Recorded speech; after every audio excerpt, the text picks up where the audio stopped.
Senator Patterson. Thank you, Mr Acting Deputy President. Well, the question everyone in this building wants answered is, has the deal been done? Has Senator Watt and the Prime Minister swallowed their pride and come to the table to agree to the sensible recommendations the coalition has made to approve this deal? We don't know. We don't know whether Senator Watt and the Prime Minister have admitted that they were wrong to put forward a bill with so many holes in it, it looked like it was drafted by John Setka. We don't know yet whether or not Senator Watt and the government have agreed to fix up the errors of drafting they made in the bill that left holes so wide you could drive a truck through it. We don't know whether Senator Watt or the Prime Minister have agreed to actually put in place a tough administrator who can do the job of cleaning up the CFMEU. What we do know is that the government has conceded that their own bill was so flawed that they are moving amendments themselves to fix up legislation they only introduced into the parliament last week.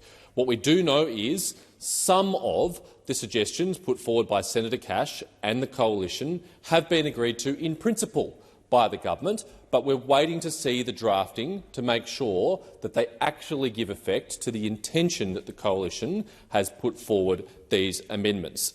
These are very reasonable amendments. These are amendments to make sure that the bill actually achieves its intended purpose of fixing up the squalid and corrupt and criminal CFMEU. For example, they include backdating the retrospectivity to a date that actually allows the administrator to get to the problem of this matter. They provide for the administrator to have accountability to the parliament on some ongoing and regular basis. They include removing the arbitrary 5-year limit on disqualifications from office. They include making sure the administrator has the power to expel officers, delegates and employees who consort with criminal organisations. They include administration being at least 3 years, not a maximum of 3 years, before the administrator or indeed the minister can vary or revoke the scheme. They include commitments to ensuring political donations from the CFMEU and political expenditure from the CFMEU are banned during the period of the administration. They include allowing the administrator to compel assistance from any person who is relevant to assisting the administration of the union. They include a fit and proper persons test. They include allowing the administrator to investigate the past practices of the CFMEU and other important matters. Now, the only reason you'd be opposed to these sensible amendments put forward by the coalition is if you weren't genuine about cleaning up the CFMEU. Now, the government says it has finally seen the light. After years of carrying water for the CFMEU, after years of doing their business in this place, after years of running a protection racket for the CFMEU, allowing them to continue their criminal and corrupt wrongdoing, finally the straw has broken the camel's back. Finally the government realises that, after all, maybe there is something wrong with the CFMEU. But it shouldn't have taken the reporting by Nick McKenzie and his colleagues at the Sydney Morning Herald, The Age, the Financial Review and the 60 Minutes to have revealed this. We have all known for years about this conduct of the CFMEU. Indeed, that's why the former coalition government had a Royal Commission into the union movement. That's why the former government introduced the Australian Building and Construction Commission. That's why the former government introduced the Registered Organisation Commission. That's why the former government tried to legislate an Ensuring Integrity Bill to hold union officials to the standard the public would expect they be met by. And yet, on every one of those questions, on every step of the way, those opposite fought those measures. The Labor Party did the bidding of the CFMEU, their paymaster, to the tune of $6 million under Mr Albanese's leadership to defend the interests of the CFMEU against the interest of the public. And what are the consequences of that been? Well, the CFMEU has got even worse than they were just a few years ago. Organised criminal elements have infiltrated this organisation. Organised crime has gone to all the way to the highest levels of the CFMEU. Now, that should come as a surprise to no one, because this is no longer just an industrial matter. This is not a union matter. This is not a question of an ideological issue. This is an issue of law and order, of community safety and of national security. And this government says in its own defence that when it abolished the ABCC and the Registered Organisations Commission, that it had to do so because they weren't effective in tackling these issues. Well, if their genuine concern about the operations of the ABCC and the Registered Organisations Commission was that they were not effective in dealing with the problems of the CFMEU, then the remedy for that was increased powers, increased resources and more support for the ABCC and the ROC, not to abolish them entirely and put the feckless and hopeless Fair Work Ombudsman and Fair Work Commission on the beat. How many cases has the Fair Work Ombudsman and the Fair Work Commission taken against the CFMEU in the last 2 years since the ROC and the ABCC were abolished? How many actions have they taken to clean up the CFMEU to make sure that the law was being upheld? We all know the answer to that question. The number of actions that they are taken is the number of actions that those opposite intended for them to take, which was 0. When I first got in this place, I sat in Senate estimates on the Employment and Education Committee. And I remember Labor senators, during our time in government, coming in time and time again during those estimates sessions to relentlessly bully, intimidate and try and scare the public servants who are appointed to run the ABCC and the ROC. Former Senator Doug Cameron was a particularly notorious practitioner of this art. He pursued them at every turn and at every opportunity, and it was very clear what this was designed to do. It was designed to frustrate them and prevent them from doing their jobs. It was designed to scare them and to intimidate them because Doug Cameron was running a protection racket for the CFMEU. He did not want his mates in the CFMEU to be subject to the oversight and the constraints of either the Registered Organisations Commission or the ABCC. He didn't want the endemic cultural problems of bullying and corruption in the building industry to be exposed by these bodies, and expose them they did. According to documents tendered in court by the Fair Work Commission, since 2003, the CFMEU has been subject of findings of contraventions of federal workplace laws on more than 1,500 occasions, plus 1,100 contraventions by its office holders, employees, delegates and members, resulting in $24 million in fines. There are so many quotes from justices who sat on these cases during that period that go to the recidivism of the CFMEU, the bad conduct of the CFMEU, and none of this was enough to move the Labor Party at the time. I quote, for example, Chief Justice Deborah Mortimer, who said, and I quote, "The CFMEU weighs up the cost of engaging in such action, that is, likely prosecution and imposition of penalties, and nevertheless concludes it is collateral cost of doing its industrial business. The evidence suggests that this ongoing behaviour is tolerated, facilitated and encouraged by all levels of the organisation." There are many others who've said many other similar things.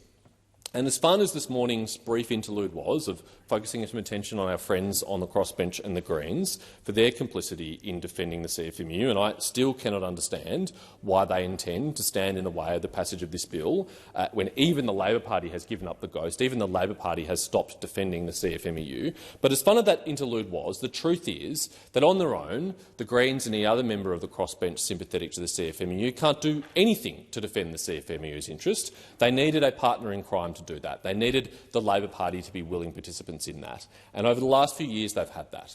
They've had that in the Labor Party's willingness to take $6 million of donations on Mr Albanese's watch from the CFMEU, despite all the issues raised. They've had that in votes in this place, whether it's on an ensuring integrity bill or the abolition of the ABCC and the Registered Organisation Commission. And I won't be so impolite as to name them in this place, but I hope those members of the Senate crossbench, who are not members of the Greens or the Labor Party, reflect on the role that they played in preventing the passage of the Ensuring Integrity Bill and reflect on the role they played in passing the ABCC and ROC abolition, including those so-called Atils in the other place, who voted to abolish these bodies and who are now out there saying, why isn't the government doing more to tackle corruption and criminality in the building industry? Well, if only they had listened to the warnings made by the Coalition, by the building industry and by many justices of the Federal Court and Supreme Courts around our country who warned repeatedly about the behaviour of the CFMEU. I myself have read into the Hansard in Senate estimates over the years repeated instances of misogynistic and sexist bullying by CFMEU officials and delegates on building sites towards female construction industry employees, towards female public servants. That wasn't enough for the defenders of women on the crossbench or the Greens to stand up, or the Labor Party. We've all seen the very serious allegations being raised about this union over years and years and years. And the truth is, finally, the jig is up. Finally, a threshold has been crossed. Finally, John Setka and his mates have done something that even the Labor Party cannot abide, and yet it appears that their colleagues and friends in the Greens are willing to abide by it. This step today is only a first step. Let's be really clear.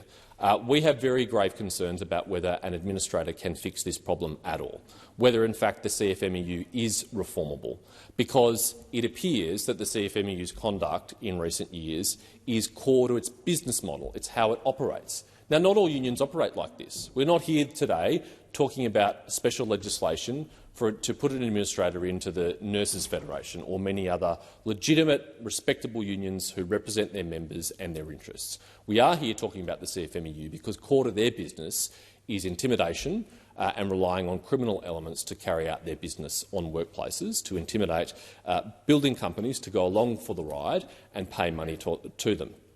And so there are very real questions about it, whether a KC or a public servant appointed by the Fair Work Commission or the government can actually fix this problem, whether the CFMEU is reformable. What really should have been happening, what the government should have done, is first they should have deregistered the CFMEU, as we've called on them to do.